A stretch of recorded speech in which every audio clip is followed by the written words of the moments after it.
ভিডিওর মাধ্যমে আমরা আয়তক্ষেত্র বা রেক্ট্যাঙ্গেল সম্পর্কে যাবতীয় খুঁটিনাটি আমরা দেখে নেব।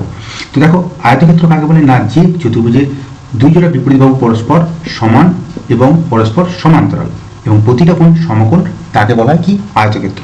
ঠিক আছে, তো আয়তক্ষেত্রের বৈশিষ্ট্যগুলি কি কি না, আয়তক্ষেত্রের বৈশিষ্ট্য হচ্ছে প্রতিটি বিপরীত বাহু সমান, বিপরীত বাহুর দৈর্ঘ্য কি না সমান। আচ্ছা, 2 নম্বর কি হবে, প্রতিটি বিপরীত বাহু পরস্পর সমান্তরাল। 3 নম্বর কি হবে, প্রতিটি কোণ সমকোণ বা 90 ডিগ্রি। 4 নম্বর কি বৈশিষ্ট্য হবে না, কর্ণদ্বয়ের দৈর্ঘ্য সমান। এবং 5 নম্বর বৈশিষ্ট্য কি হবে, কর্ণদ্বয় পরস্পরকে সমদ্বিখণ্ডিত করে।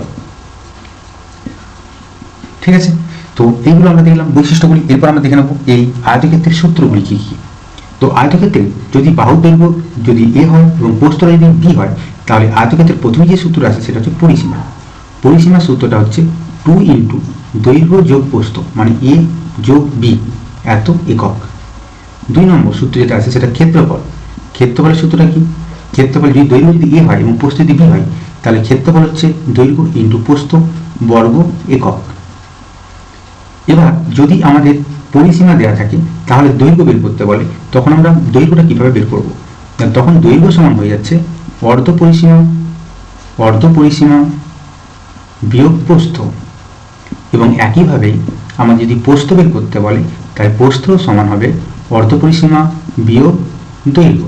এবং যদি আমাদের ক্ষেত্রফল থেকে যদি আমাদের দৈর্ঘ্য জানতে চাই, তখন আমরা বের করবো এই সূত্র দিয়ে, দৈর্ঘ্য সমান হয়ে যাবে ক্ষেত্রফল ভাজিত প্রস্থ। এবং যদি প্রস্থ জানতে চাই, তাহলে প্রস্থ সমান হয়ে যাবে ক্ষেত্রফল ভাজিত দৈর্ঘ্য। আশা করছি তোমরা বুঝতে পেরেছ।